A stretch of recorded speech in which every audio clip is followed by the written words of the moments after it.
आत्मीय परिजनों, बसंत पर्व उल्लास और खुशी का ये पर्व है। बसंत सारी पृथ्वी पर छाया हुआ है, खेतों में छाया हुआ है, जहाँ बसंती फूल खिले हुए हैं, जहाँ सरसों पर बसंती बोर लगे हुए हैं और जहाँ पेड़ों पर बोर लगे हैं। ये बसंत पर्व का चिन्ह है कि बसंत हर उल्लास और खुशी का पर्व लेकर के आता है।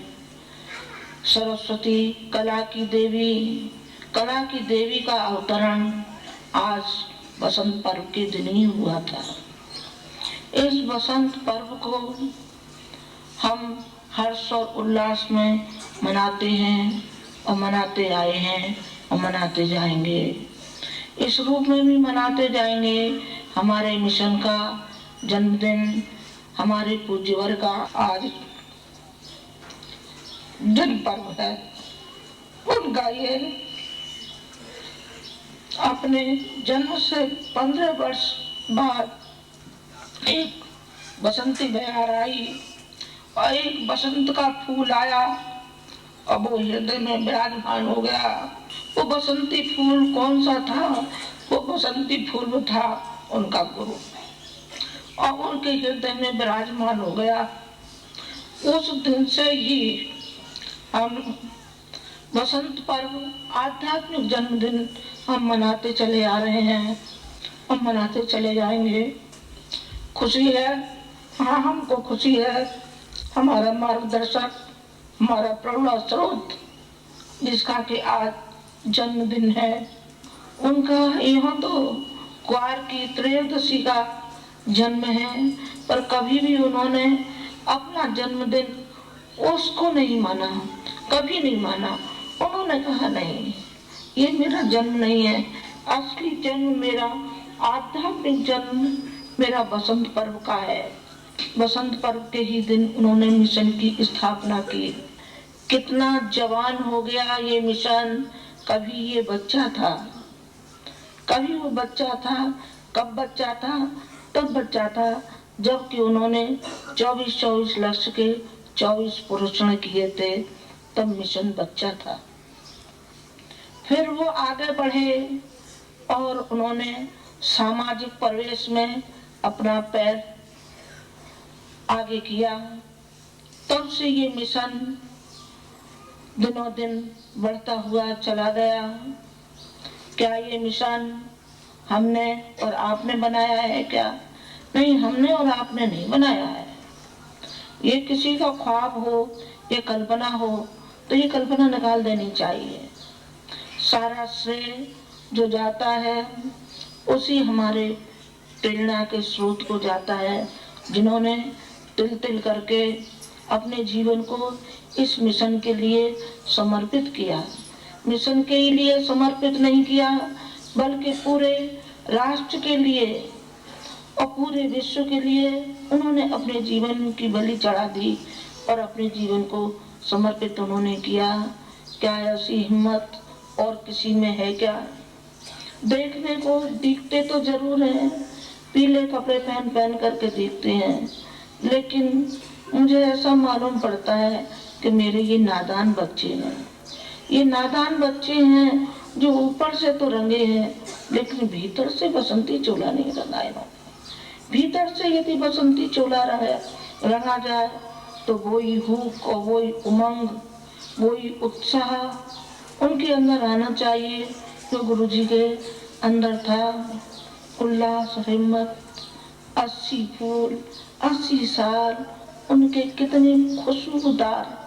हर एक साल, हर एक पन्ना उनका पलट के देखा जाए तो आप देखेंगे कि हर साल उनका एक नया जीवन, नया उत्साह, नई उमंग, नया संकल्प लेकर के बसंत आता था।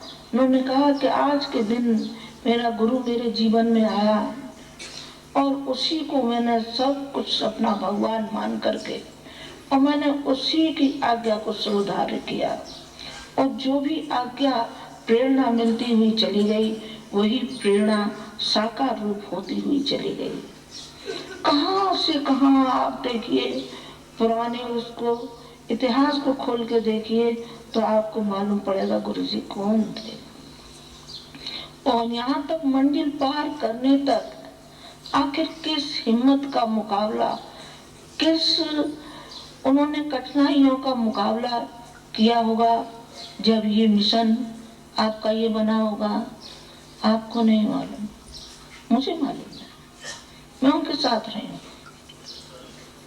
मैं उनमें पूरी तौर से समा गई थी और वो मेरे अंदर, मेरी रग रग में समा गए थे और अभी भी समाये हुए हैं, अभी भी समाये हुए हैं। मैंने उनके जीवन को बहुत निकट से पढ़ा और मैंने देखा कि ये मनुष्य नहीं है, ये तो कोई देवलोक से अवतार है, ये तो भगवान का स्वरूप है जिसके अंदर न लोभ है, न लालच है, न लिप्सा है, न इसके अंदर कोई यश की कामना है। किसी ने फूल चढ़ा दिए तो बहुत अच्छा, किसी ने गाली दे दी तो बहुत अच्छा। उनको कोई अपने अंदर न यश की कामना होती थी और न किसी की कोई बुराई करता है तो किसी के लिए बुरा चिंतन नहीं होता था, कभी भी नहीं होता था उनका। ये मिशन, ये मिशन उनके खून और पसीने का बना हुआ है। इस मिशन में उनके खून की एक एक बूंद, उनके पसीने की एक एक बूंद इस मिशन में समाई हुई है। अब आप लोगों का उत्तरदायित्व है कि इस मिशन को सींचने का। हम कब तक बैठे रहेंगे? नहीं बेटे, ज्यादा दिन हमारे भी नहीं होंगे, जहाँ तक मैं समझती आगे तो भगवान मालिक है।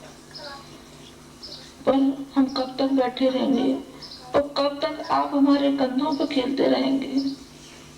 आप कंधों से नीचे उतरिए और आप हमको आप कंधा दीजिए।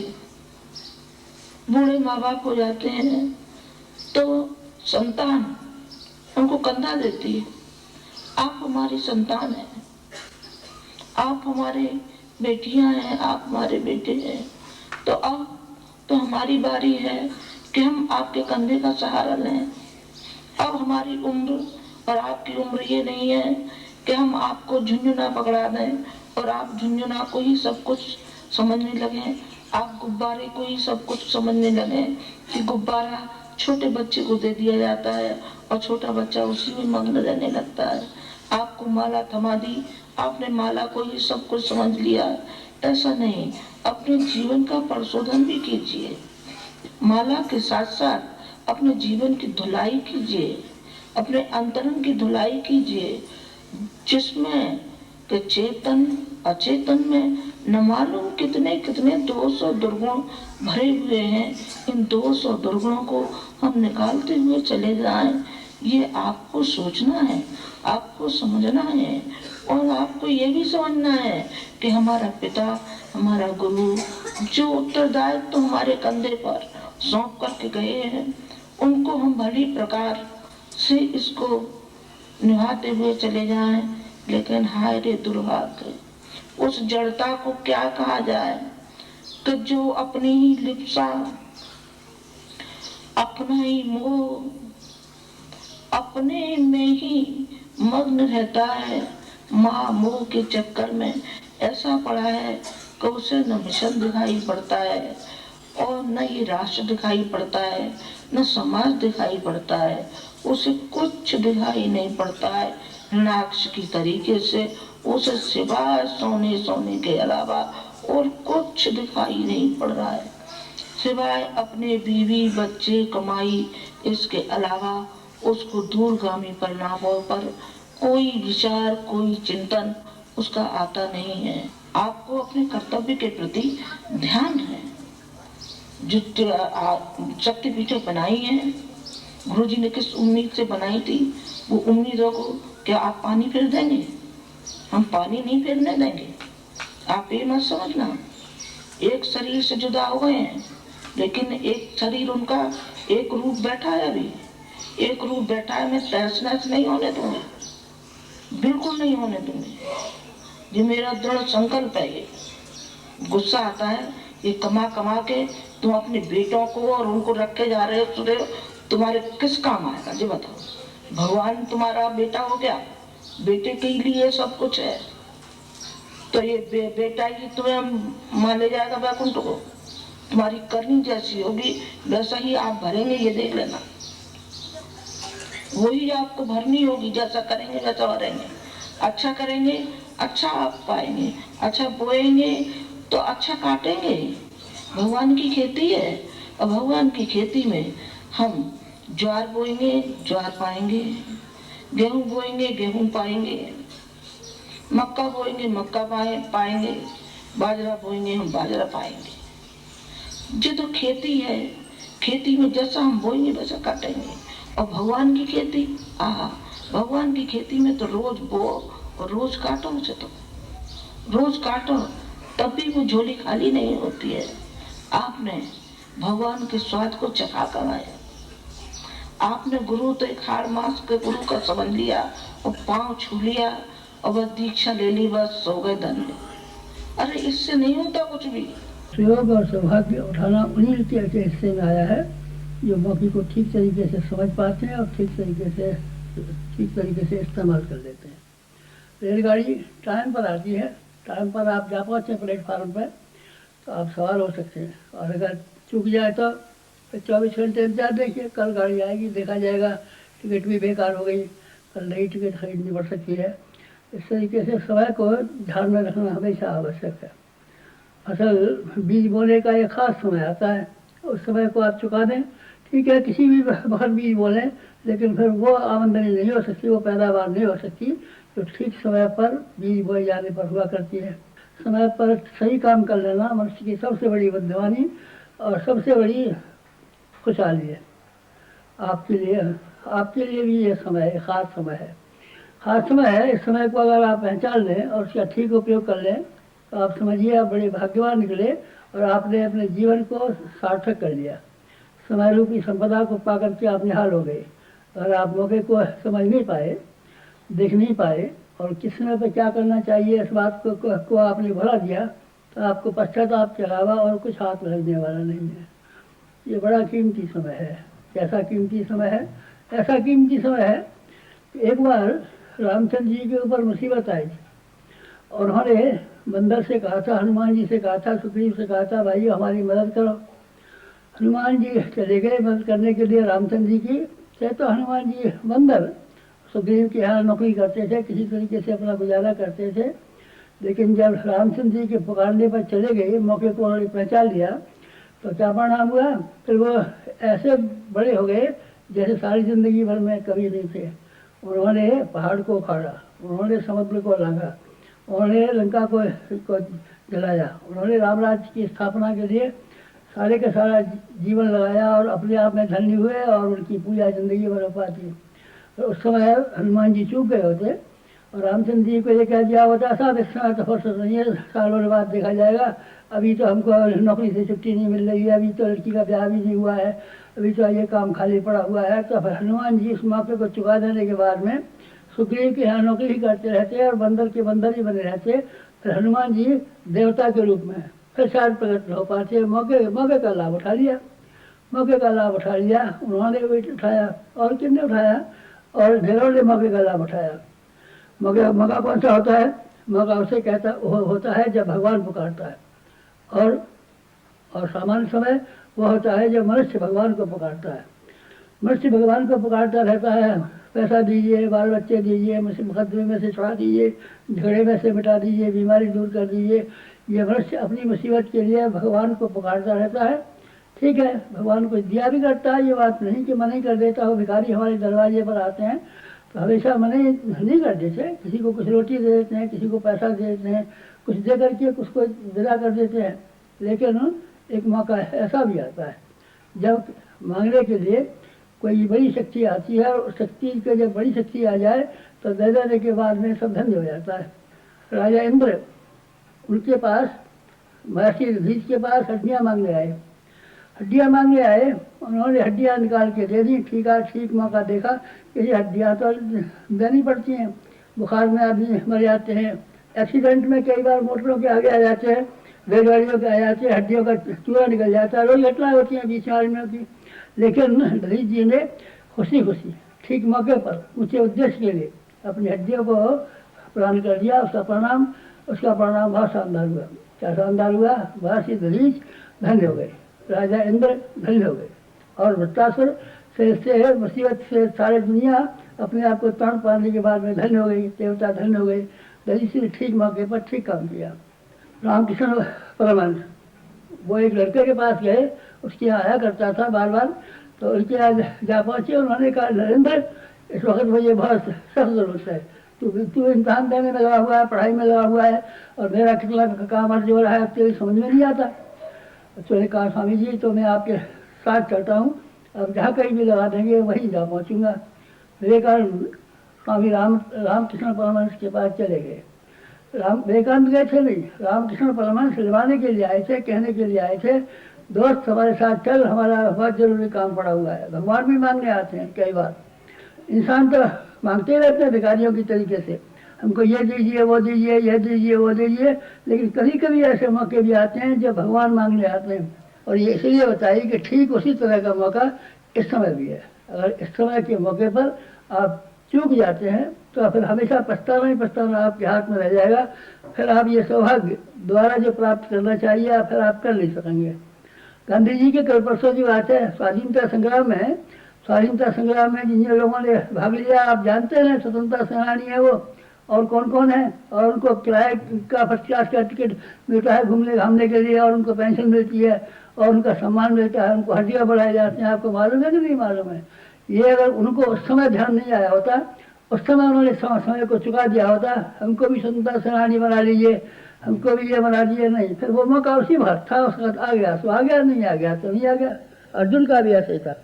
अर्जुन गीता में ये कहता था, मैं भीख मांग करके खा लूँगा और अपना गुजारा कर लूँगा, मुझे क्या अटकावे लड़ाई लड़ने से। लेकिन भगवान ने कहा, नहीं, हमको आवश्यकता है, तुमको आवश्यकता नहीं है भली से, तुम तो अपना गुजारा कर लोगे, दुकान खोल के भी गुजारा कर लोगे, पर हम कैसे गुजारा कर लेंगे? हमको तो भारत को महाभारत बनाना है, बड़ा महाभारत, भारत को विशाल भारत के रूप में परिणत करना है, उसमें तुम्हारी आवश्यकता है। अर्जुन पहले तो आनाकानी करते रहे, पीछे उन्होंने कहा, करिष्ये वचनं तव, आपका कहना मानूंगा, चलूँगा। बस यही घटना हमारे जीवन की है। हमारा जीवन जो आज बसंत पंचमी के दिन आप लोगों के सामने आया, इसकी क्या विशेषता है? इसकी कोई विशेषता नहीं है, एक विशेषता है। कौन सी? करिष्ये वचनं तव। एक ऐसी सर्वशक्तिमान सत्ता ने आह्वान किया और यह कहा, तुम्हारे पास जो कुछ भी है, क्या चीज़ है हमारे पास क्या था? कुछ भी नहीं है, समय था, खाली समय को हमने उनके चरणों पर रख दिया और ये कहा कि हम आपके साथ साथ चलेंगे, जो आप आज्ञा देंगे वही करेंगे। बस वैसा ही हुआ। सारी ज़िंदगी उसी प्रकार से बीत गई। हमने क्या पाया, क्या खोया, आप समझते हैं ना? हमने गंवाया है कुछ? क्या कौन गंवाया है? कुछ भी गंवाया नहीं। आप हमारे गांव चले जाइए, देखिए कि हमारे साथ के पैदा हुए लोग और दूसरे लोग, कोई दुकान कर रहा है, कोई व्यापार कर रहा है, कोई खेत कर रहा है, जैसे कि तैसे मामूली आदमियों की ज़िंदगी जी रहे हैं। हम मामूली आदमी की ज़िंदगी जी रहे नहीं, हम अच्छी ज़िंदगी, शानदार ज़िंदगी जी रहे हैं। फिर ये कैसे हुआ? ठीक समय पर, ठीक वस्तु का, ठीक पात्र के हाथ में समर्पण। आज उसी की मांग है। युग बदल रहा है। सवेरा निकलने वाला है, रात्रि समाप्त होने वाली है, फूल खिलने वाले हैं, चिड़िया चहचहाने वाली है, प्रातःकाल से उषा का आविर्भाव होने वाला है। ऐसे पुण्य समय में, प्रभात काल में आपको उठने की ज़रूरत है, चेतने की ज़रूरत है। मुर्गा बांग लगाता है, कहता है प्रातःकाल हो गया, उठिए। मंदिरों में शंकर घड़ियाल बजते हैं और ये कहते हैं उठिए। मस्जिदों में अजान लगाई जाती है और कहता है उठिए, सोइए मत। सोने का समय नहीं है, पड़े रहने का समय नहीं है, वक्त को बर्बाद करने का समय नहीं है। ठीक ऐसा ही समय ये है। ये समय बर्बाद करने का नहीं है, ये समय गंवाने का नहीं है, ये समय अपने पेट भरने का नहीं है, ये समय बहानेबाजी करने का नहीं है, ये समय लोभ का नहीं है, ये समय मोह का नहीं है। ये समय उसका है कि हमको नए विश्व की नई संरचना के लिए अपने समय को और शक्ति को लगाएं। बस एक ही मांग है, अगर आप मौके को समझ पाएँ, समय को दे पाएँ, तो आपका कुछ काम हर्ज होने वाला नहीं है। ये आपका भय है, बेकार का भय है कि हम चले जाएंगे तो हमारे बाल बच्चे भूखे मर जाएंगे, हमको ये मुसीबत आ जाएगी, हमारा ये काम हल हो जाएगा। यह आपकी मन की कमजोरी है, शुद्धम हृदय दौर्बल्यम, यह आपके हृदय की दुर्बलता के अलावा और कुछ भी नहीं है। इस समय समय की मांग यह है कि आप अपने समय का, अपने श्रम का, अपनी शक्ति का बड़े से बड़ा भाग समाज की संरचना के लिए, महाकाल के पुकार को पूरा करने के लिए, युग की चुनौती स्वीकार करने के लिए अपने आप को लगाएं, पेश करें, अपने आप को लगाएं। क्या काम करें? ढेरों के ढेरों काम करने के लिए करें। काम की आपको क्या बताएं, आप जहाँ रहते हैं उसमें से ही पेट भरने के लिए थोड़ा समय चाहिए आपको। उस समय को बचाने के बाद में जहाँ आप रहते हैं वहाँ भी बड़ा काम कर सकते हैं। आप ज़्यादा समय लगाना चाहें तो हमारी शक्तिपीठ है, हमारा पेट का जो रहेगा, बाबा पेट मत चल रहा है। पेट नहीं, आदमी की नीयत खराब है। आदमी का पेट की कोई समस्या नहीं है, किसी के सामने समस्या नहीं है। चिड़िया के सामने पेट भरने की कोई समस्या नहीं है, हाथी के सामने पेट भरने की कोई समस्या नहीं है, किसी के सामने कोई पेट भरने की समस्या नहीं है। फिर इंसान के सामने पेट भरने की समस्या क्या आएगी? आपके बहानेबाजी मत बनाइए। पेट भरने की हमको दिक्कत पड़ेगी और हमारा ये गुजारा कैसे होगा और हमारी जिम्मेदारियाँ कौन पूरी करेगा और हमारे घर का क्या होगा, या बहानेबाजी मत बनाइए।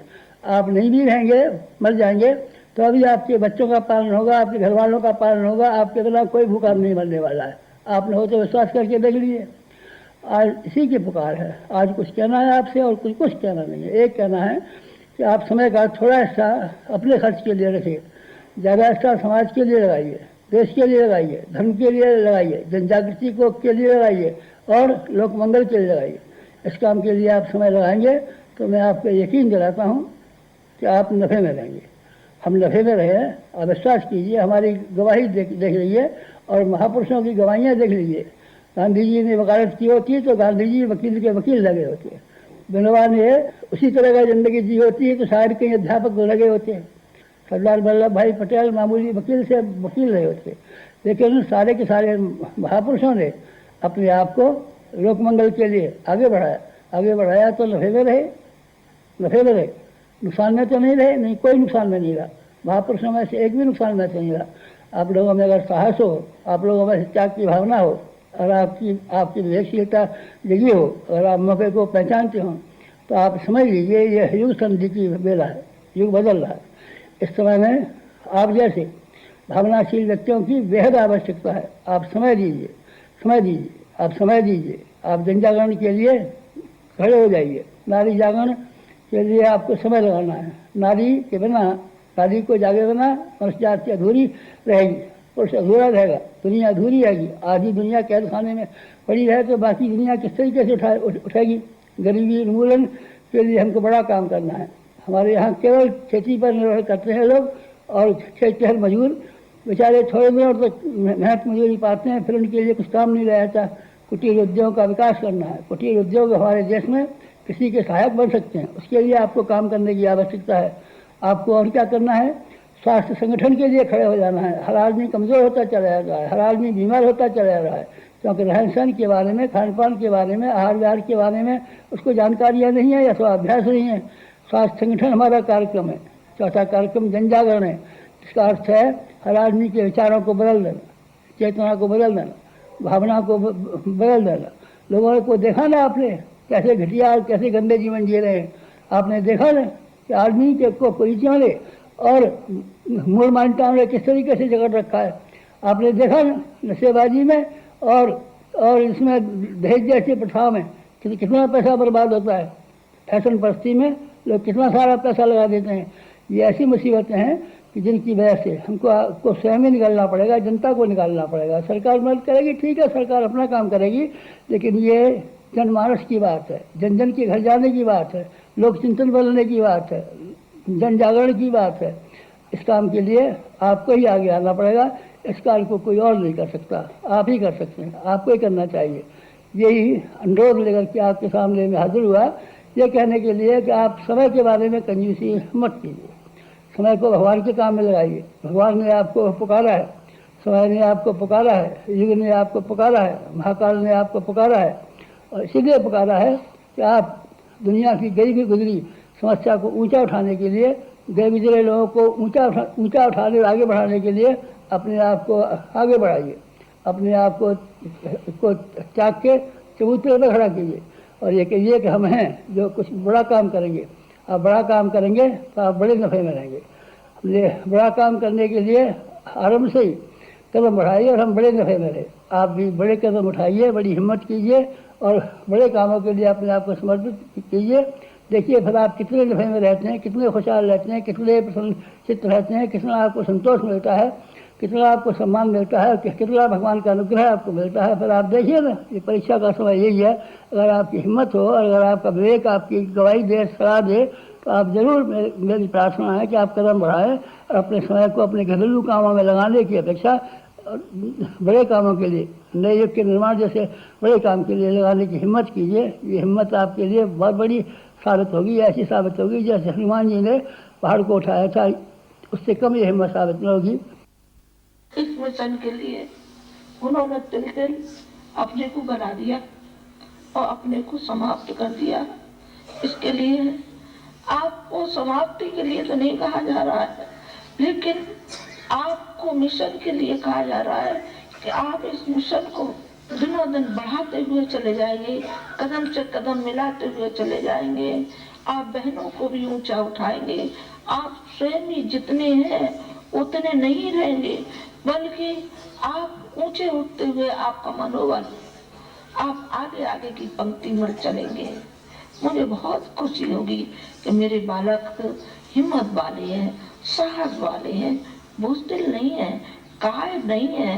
जितने एक संत की संतान है, ये ऋषि की संतान है और उस महापुरुष की संतान है, वो संतान है मेरी।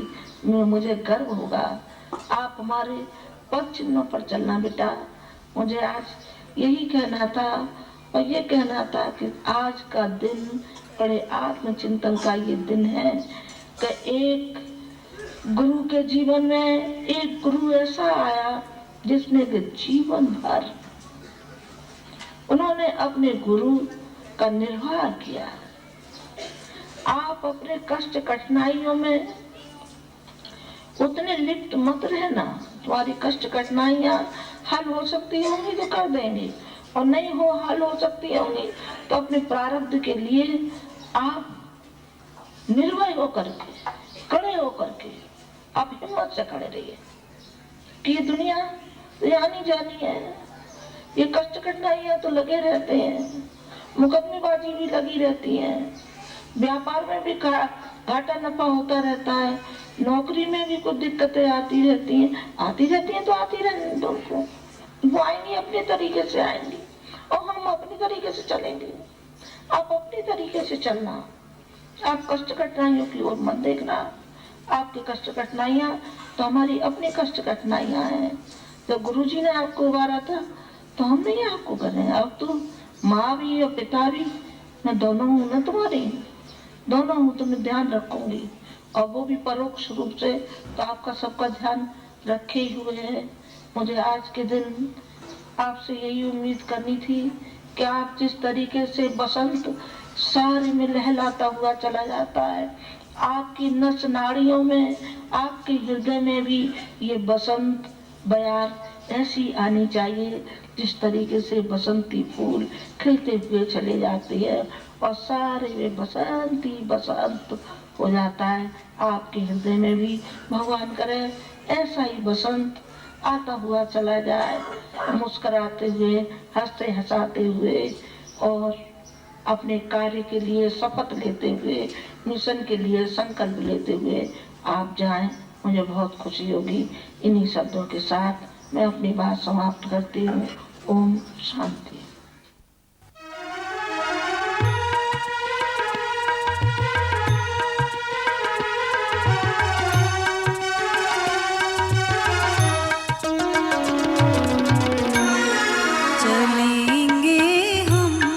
जगत जननी तुम्हारे ही इशारों पर चलेंगे हम, जगत जननी तुम्हारे ही इशारों पर। न है चिंता कि डूबियां पहुँच जाएं किनारों पर, न है चिंता कि